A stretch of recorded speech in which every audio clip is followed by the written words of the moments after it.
साथियों नमस्कार, मैं हूं नीरज पटेल और आप देख रहे हैं नेशन जनमत। इस वीडियो को सुनने के बाद आपके पास तीन ऑप्शन होंगे। या तो इस वीडियो को बीच में छोड़ करके ईवीएम को गाली दीजिए, अपने नेताओं की जय जयकार कर दिए और वीडियो से लेफ्ट हो जाइए। दूसरा ऑप्शन होगा मेरी जाति को बिहार के मुख्यमंत्री बनने जा रहे नीतीश कुमार की जाति से जोड़ दीजिए, मुझे जातिवादी बता दीजिए और इस वीडियो को बीच में छोड़ दीजिए। तीसरा ऑप्शन होगा कि मेरी बातों को सुनिए, समझिए, अमल में लाइए, बिहार में जो गलतियां हुई उसको न दोहराइए और आगे आने वाले उत्तर प्रदेश के चुनाव में उस पर अमल कर करके आप सत्ता हासिल कर लीजिए। आपके हाथ में है कि इस वीडियो को आप किस ढंग से देखते हैं। शुरुआत करते हैं पिछले वीडियो से। उस वीडियो में मैंने सामाजिक न्याय की कहां गलतियां हो रही है उस पर चर्चा की थी। उसी चर्चा को आगे बढ़ाते हुए भारतीय जनता पार्टी की स्ट्रेटजी को समझने की जरूरत है। शुरुआत करते हैं भारतीय जनता पार्टी पर लगने वाले मुख्य आरोप से। सबसे पहला भारतीय जनता पार्टी पर आरोप लगाया जाता है कि वो ब्राह्मणवादियों की पार्टी है।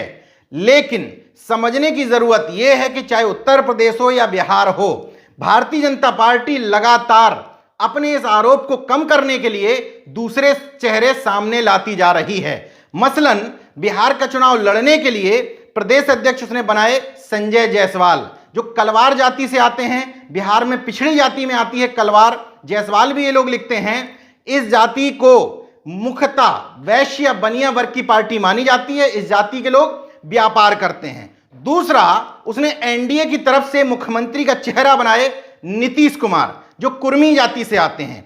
तीसरा, उसके राष्ट्रीय अध्यक्ष हैं जेपी नड्डा, जो ब्राह्मण जाति से आते हैं।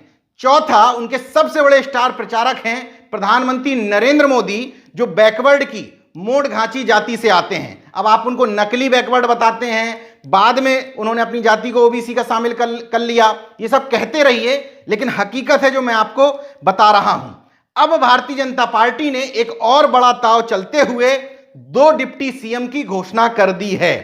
तारकिशोर प्रसाद, ये भी कलवार वैश्य बिरादरी से आते हैं, जायसवाल से यानी कि पिछड़े वर्ग से ही आते हैं। दूसरे डिप्टी सीएम की घोषणा की उन्होंने रेणु देवी। बिहार में पिछड़ा वर्ग भी 2 कैटेगरी में विभक्त है, पिछड़ा वर्ग और अति पिछड़ा वर्ग। रेणु देवी की नोनिया जाति उसी अति पिछड़ा वर्ग से आती है।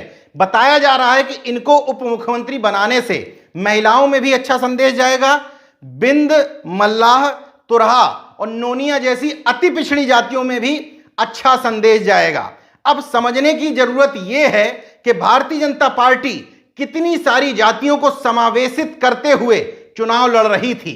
भारतीय जनता पार्टी पर आप ब्राह्मणवादी होने का आरोप लगाते हैं, लेकिन उसके राष्ट्रीय अध्यक्ष इससे पहले अमित शाह हुआ करते थे, जिनको जैन या बनिया बिरादरी से माना जाता है। यानी कि उनके राष्ट्रीय अध्यक्ष सवर्णों में भी रोटेट करते रहते हैं, कभी ब्राह्मण हो जाते हैं, कभी बनिया हो जाते हैं, कभी राजपूत हो जाते हैं, बीच में मौका लगता है तो पिछड़ी जाति के भी हो जाते हैं और दलित वर्ग से भी हो जाते हैं। आप इन तमाम सारे लोगों को मुखौटा बताते हैं। जैसे उत्तर प्रदेश में डिप्टी सीएम बना दिए गए केशव प्रसाद मौर्य, प्रदेश अध्यक्ष बना दिए गए स्वतंत्र देव सिंह, आपने कहा मुखौटा हैं।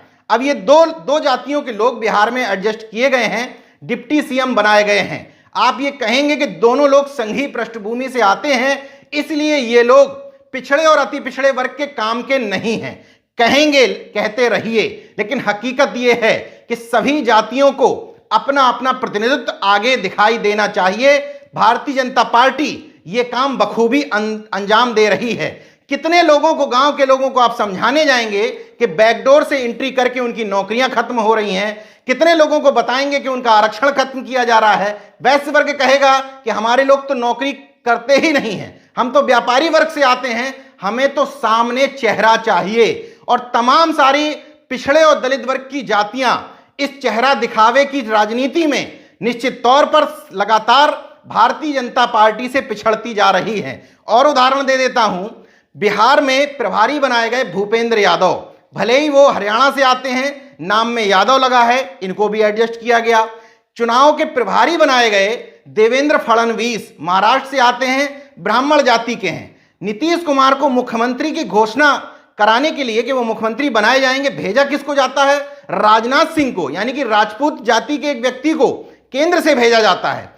आपके मन में यह भी एक सवाल होगा कि चूंकि भारतीय जनता पार्टी संसाधन संपन्न पार्टी है, उसके पास पैसे की भी कमी नहीं है, उसके पास तमाम सारे राज्यों में अब मुख्यमंत्रियों की भी कमी नहीं है, सहमत हूं, लेकिन जितना आपके हाथ में है उतना तो आप कर सकते हैं। अगर आप टिकट बंटवारे का खेल भी देखें तो निश्चित तौर पर तेजस्वी यादव ने बहुत शानदार चुनाव लड़ा। इस चुनाव में मेरी नजर में असली हीरो तेजस्वी यादव ही हैं, क्योंकि उनके पिता भी जेल में थे। इसके बाद भी लगातार इस बार न सिर्फ सामाजिक न्याय बल्कि नौकरियों का मुद्दा भी उठाए रहे। लेकिन सोचना पड़ेगा इस बात पर हमें कि तेजस्वी यादव इतना करीब आते आते आखिर चूक कैसे गए। अगर आप बिहार की जनता को मूर्ख बताते हैं तो ये आपसे बड़ी गलती नहीं होगी।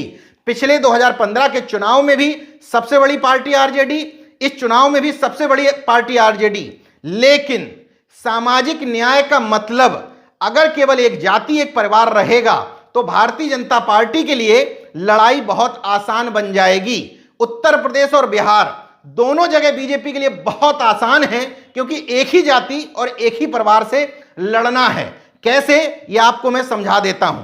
तेजस्वी यादव को इस बार 144 सीटें लड़ने के लिए मिली आरजेडी को, उसमें से 58 टिकट यादव समाज के लोगों को दे दिए गए। मतलब अपने टिकट बंटवारे का 40% हिस्सा केवल एक यादव बिरादरी को दे दिया। 17 टिकट मुस्लिमों को दिए गए, यानी कि 12% टिकट मुस्लिमों को। 52% टिकट जो वितरण किए, आधे से भी ज्यादा, वो दो जातियों मुस्लिम और यादव में आपने बांट दिया। तो जो समीकरण का खेल है कि आरजेडी मुस्लिम और यादवों की पार्टी मानी जाती थी, एमवाई समीकरण के आधार पर चुनाव लड़ती थी, अब आपको उससे बाहर निकलना पड़ेगा। अगर आपका तर्क यह है कि यादव सबसे ज्यादा है बिहार में, सहमत हूं। 15-16% कहा जाता है, मैं कहता हूं 20% भी मान लीजिए। तो सामाजिक न्याय का तकाजा क्या यह कहता है कि 20% जनसंख्या वाले समाज को आप 40% टिकट दे दीजिए? इससे होता यह है कि कई समाज टिकट वितरण में अछूते रह जाते हैं। जब वो नाराज होते हैं तो नाराज होकर के भारतीय जनता पार्टी या अन्य किसी भी पाले में चले जाते हैं। अब आपका दूसरा तर्क कि चूंकि तमाम सारी विधानसभा सीटें यादव बाहुल हैं, आरजेडी का मुख्य वोटर यादव है, इसलिए उनको ज्यादा टिकट दिए जाते हैं। तो मेरा सबसे बड़ा सवाल यह है कि अगर यादव को टिकट देने पर ही यादव आरजेडी को वहां पर वोट करेगा तो फिर यादव के अंदर सामाजिक न्याय कहां हुआ? सामाजिक न्याय तो यह कहता है कि आप वैश्य वर्ग के किसी व्यक्ति को, अति पिछड़ी जाति के किसी व्यक्ति को, अन्य किसी समाज के व्यक्ति को टिकट दें और आरजेडी के कैंडिडेट को यादव समाज का व्यक्ति सामाजिक न्याय के नाम पर या अपनी पार्टी के नाम पर वोट दे दे, तब तो बात समझ में आती है। वरना यादव ने यादव को वोट दिया तो वैश्य वैश्य को वोट दे रहा है, कुर्मी कुर्मी को वोट दे रहा है, कुशवाहा कुशवाहा को वोट दे रहा है। इसमें गलती कहां है? यहीं पर हम आपको समझने की जरूरत है कि अगर आप अपने मूल वोटर को कैडर समझाते तो आपको जाति के इतने ज्यादा कैंडिडेट उतारने की जरूरत नहीं पड़ती। इस पूरे चुनाव में सारा चुनाव वैश्य वर्ग के इर्द गिर्द घूमता रहा, इसलिए क्योंकि तमाम सारी जातियों का क्लियर था। जैसे आप कह देते हैं कि सवर्ण वोटर भारतीय जनता पार्टी को वोट देता है, लेकिन जब आप यह कहते हैं कि पिछड़ा वर्ग तेजस्वी यादव के साथ था तो यहां चूक कर जाते हैं, क्योंकि कुछ चुनिंदा जातियां, कुर्मी, यादव, कुशवाहा, इन्हीं की चर्चा नहीं होनी चाहिए। यही अकेले पिछड़े वर्ग नहीं है, अति पिछड़ा वर्ग की माने जाने वाली तमाम जातियों की चर्चा नहीं होती है। वैश्य वर्ग से आने वाली तमाम सारी जातियों को तेजस्वी यादव उतना बढ़िया से रिझा नहीं पाए। उसका रिजल्ट ये रहा कि वैश्य समुदाय से पिछले बार की तुलना में 8 विधायक ज्यादा जीते। पिछली बार 2015 में 16 विधायक बने थे, इस बार विधायक बने 24। लेकिन बीजेपी ने न सिर्फ उनका प्रदेश अध्यक्ष बना के रखा था, बल्कि दबी जवान उनको झुंझुना भी था कि इस बार बनेंगे तो आपको कुछ ठीक ठाक मिलेगा, और डिप्टी सीएम का पद मिल भी गया है। तो जो 24 जीते उनमें बीजेपी के 15 विधायक वैश्य समुदाय से, यानी कि पिछड़े वर्ग के बनिया वर्ग से चुनकर के आए हैं। जेडीयू से 1 चुनकर के आए, आरजेडी से 5, कांग्रेस से 1, मतलब एनडीए कुनवे से 24 में से 16 चुनकर के आए। महागठबंधन से सीपीआईएमएल के 2 विधायकों समेत 8 विधायक चुनकर के आए। मतलब भारतीय जनता पार्टी ने चुनाव पूर्व तेली, कलवार, सुनार, कानू, हलवाई, मोदी, पनवाड़ी पर जो दांव फेंका था वो सही साबित हो रहा था। इसलिए सही साबित हो रहा था क्योंकि उनके पास नीतीश कुमार जैसा चेहरा था जो लगातार महिलाओं में और अति पिछड़ी जाति में लोकप्रिय माने जाते थे और इन वर्गों के लिए काफी काम नीतीश कुमार ने कर रखे थे। इसके अलावा उपेंद्र कुशवाहा, जिनको आरजेडी अपने साथ नहीं ले पाई किसी भी वजह से, उपेंद्र कुशवाहा को भी कई सीटों पर 8,000 से लेकर के 45,000 तक वोट प्राप्त हुए। यह नहीं कहा जा सकता कि अकेले आरजेडी को नुकसान पहुंचाया, उन्होंने एनडीए को भी नुकसान पहुंचाया, क्योंकि लवकुश समीकरण के तहत कुशवाहा समाज का वोट भी नीतीश कुमार के पाले में यानी कि एनडीए के पाले में माना जाता था। लेकिन ज्यादा नुकसान आरजेडी को होता दिख रहा है। मुकेश साहनी, जिनको सन ऑफ मल्लाह माना जाता है, केवट निषाद बिरादरी के हैं। इनकी वीआईपी पार्टी पिछली बार महागठबंधन में शामिल थी। तेजस्वी यादव अपने पास संभाल करके नहीं रख पाए, वो चले गए एनडीए में, 11 सीटों पर चुनाव लड़े, 4 सीटों पर जीते भी। ओवरऑल जो प्रोस्पेक्टिव बन रहा था वो इस तरह का तो बन रहा था कि तेजस्वी यादव एक संघर्ष करने वाले नेता के तौर पर सामने आ रहे हैं, अच्छा बोलते हैं, सामाजिक न्याय की बात करते हैं, लेकिन धरातल पर वोट बैंक के रूप में उनके पास कई सारी जातियों का समर्थन हासिल नहीं दिख रहा था। ऐसा नहीं है कि आपके पास संसाधन कम है तो आपको मौका नहीं मिला। 2015 में आपको मौका मिला था 2-2 डिप्टी सीएम बनाने का। तेजस्वी यादव से मैं सहमत रहता हूं, कम उम्र के हैं, लालू यादव के पुत्र भी हैं, लेकिन फिर भी काफी हद तक तेजस्वी यादव डिजर्व करते हैं। तेज प्रताप यादव को लालू के पुत्र होने के अलावा कौन सी क्वालिटी थी कि उनको आपने डिप्टी सीएम बनवा दिया, मेरी समझ से परे है। आप मुझे गाली दे सकते हैं, लेकिन समझने की जरूरत यह है कि अगर पिछली बार अब्दुल वारी सिद्दीकी, रघुवंश प्रसाद सिंह या किसी भी पुराने आरजेडी के नेता को डिप्टी सीएम बनाया गया होता तो संभवतः बहुत अच्छा संदेश गया होता। लेकिन जब जब आपको मौका मिला तब तक आपने सामाजिक न्याय की बात तो की, लेकिन धरातल पर तमाम सारी जातियों को प्रतिनिधित्व नहीं दिया। इसके बाद उन तमाम सारी जाति के लोगों को गाली दी कि तुम धर्म की अफीम खा करके, तुम यादवों से चिढ़ करके दूसरे पाले में चले गए। मुझे तो इस बात का उत्तर नहीं मिला, आपको मिल जाए तो बता दीजिएगा। तमाम सारे लोग ये बताने की कोशिश करते हैं कि भारतीय जनता पार्टी के पाले में जो भी पिछड़े और दलित वर्ग का व्यक्ति गया वो वहां गुलामी के लिए गया है, चापलूसी के लिए गया है और मुखौटा बनकर के रह गया है। तो मेरा सिर्फ सवाल यह है, क्या आरजेडी के पास, क्या उत्तर प्रदेश में अखिलेश यादव के पास, मायावती के पास, किसी भी पिछड़े वर्ग की बात करने वाली पार्टियों की बात, देखिए यहां पर आरोप मत लगाइएगा कि अनुप्रिया की बात क्यों नहीं कर रहा हूं, वो सत्ता में आने के वर्तमान में काबिल ही नहीं है। इसलिए मैं उन पार्टियों की बात कर रहा हूं जिनको सत्ता मिल चुकी है या जो मजबूती से चुनाव लड़ते हैं। तमाम सारी उन पार्टियों की बात जो छुटभइये की श्रेणी में हैं और पिछलग्गूपन को सहयोगी पार्टियां कहते हैं, मैं उनकी बात नहीं करना चाहता। उन पार्टियों की बात कर रहा हूं जिनकी तरफ लोग आशा भरी नजरों से देखते हैं। मैं समझ नहीं पाता हूं कि आपके पास मुखौटे हैं तो उनका इस्तेमाल क्यों नहीं किया जाता है। मैं बार बार सवाल उठाता हूं कि निषाद बिरादरी के व्यक्ति, कश्यप बिरादरी के व्यक्ति, कुर्मी, प्रजापति, तेली, तमोली, तमाम जातियों के व्यक्ति ऐसा नहीं है कि आरजेडी, तेजस्वी, मायावती अन्य पार्टियों के पास नहीं है। लेकिन जिस तरीके से पहले हर समाज को यह दिखाया जाता था कि आपके समाज को प्रतिनिधित्व देने के लिए हमने आपके समाज का ये व्यक्ति अपने साथ रखा हुआ है, क्यों नहीं ऐसे लोगों को बगल में बैठ करके प्रेस कॉन्फ्रेंस कराई जाती है?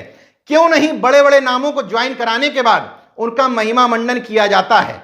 अभी हाल में ही पटेल समाज के कुछ नेताओं ने समाजवादी पार्टी ज्वाइन की थी। अगर वो लोग भारतीय जनता पार्टी ज्वाइन करते तो निश्चित तौर पर इस तरीके से उनकी ज्वाइनिंग कराई जाती मानो वो कुर्मी बिरादरी का वोट अपनी पॉकेट में लेकर के घूम रहे हों। लेकिन तमाम जागरूक लोगों से आप पूछ लीजिए, लोगों को यह पता ही नहीं चल पाया होगा कि समाजवादी पार्टी में ज्वाइन किसने कर लिया। इसलिए कि ना अखिलेश यादव जी के ट्वीट से उनका नाम लिखा गया, ना ही समाजवादी पार्टी ने अपने ट्वीट में उनके नाम का जिक्र किया। तो क्या इस सामाजिक न्याय से भारतीय जनता पार्टी की लड़ाई और आसान नहीं हो जाती है? बिहार में यह सोचने का विषय नहीं है क्या, इस पर चर्चा नहीं होनी चाहिए क्या कि वैश्य बिरादरी के, अति पिछड़ी जाति के लोग या कुर्मी बिरादरी के लोग, कुशवाहा बिरादरी के लोग आखिर आरजेडी से कम चुन करके क्यों आए हैं? जहां कुर्मी बिरादरी का कोई भी व्यक्ति आरजेडी यानी कि महागठबंधन से चुन करके नहीं आया है, वहीं कुशवाहा बिरादरी के जो 16 विधायक जीत करके आए हैं उसमें बीजेपी और जेडीयू मिलाकर के 7 जीते हैं, आरजेडी से केवल 4 जीते हैं। वो तो सीपीआई माले से 4 जीत गए, सीपीआई से 1 जीत गए, तो महागठबंधन से कुल मिलाकर के 9 जीत गए। नहीं तो बीजेपी और जेडीयू से भी कम विधायक जीतते आरजेडी से। इन सारी चीजों पर मंथन करने की जरूरत है। जो थोड़ा बहुत वोट बैंक का अंतर इस बार रह गया है, उस अंतर को भरने के लिए आपको इस समीकरण को समझना पड़ेगा। भारतीय जनता पार्टी जिस चीज को हथियार बनाती है आपके खिलाफ, वो है परिवार और जाति। निश्चित तौर पर मैं इतना बड़ा बड़प्पन करने की आपको सीख नहीं दे रहा, और ना आप इतना कर पाएंगे कि एक परिवार और एक जाति से बाहर निकल करके मुख्यमंत्री कैंडिडेट दूसरे का घोषित कर दें। कम से कम इस दायरे से बाहर निकल जाइए कि जब उपचुनाव में टिकट देने हो, जब पार्टी में जिलाध्यक्ष से लेकर के विभिन्न पद वितरित किए जाने हो, जब आपको डिप्टी सीएम बनाना हो, तो कम से कम पिछड़े और दलित वर्ग की अन्य जातियों का भी ध्यान दे लीजिए। मेरी बात मानेंगे तो आपके हित में होगी, सत्ता में आएंगे, नहीं मानेंगे तो ईवीएम को गाली दे सकते हैं, मुझे जातिवादी बता सकते हैं, संघ का एजेंट भी बता सकते हैं। देखते रहिए नेशन जनमत, जागरूक और सजग बने रहिए। जय विज्ञान, जय संविधान, जय लोकतंत्र। धन्यवाद। तो अगर आपने मेरा YouTube चैनल सब्सक्राइब नहीं किया तो प्लीज़ सब्सक्राइब कर लें और उस बेल आइकन पर जरूर क्लिक करें, जिससे जो मेरे न्यू वीडियो है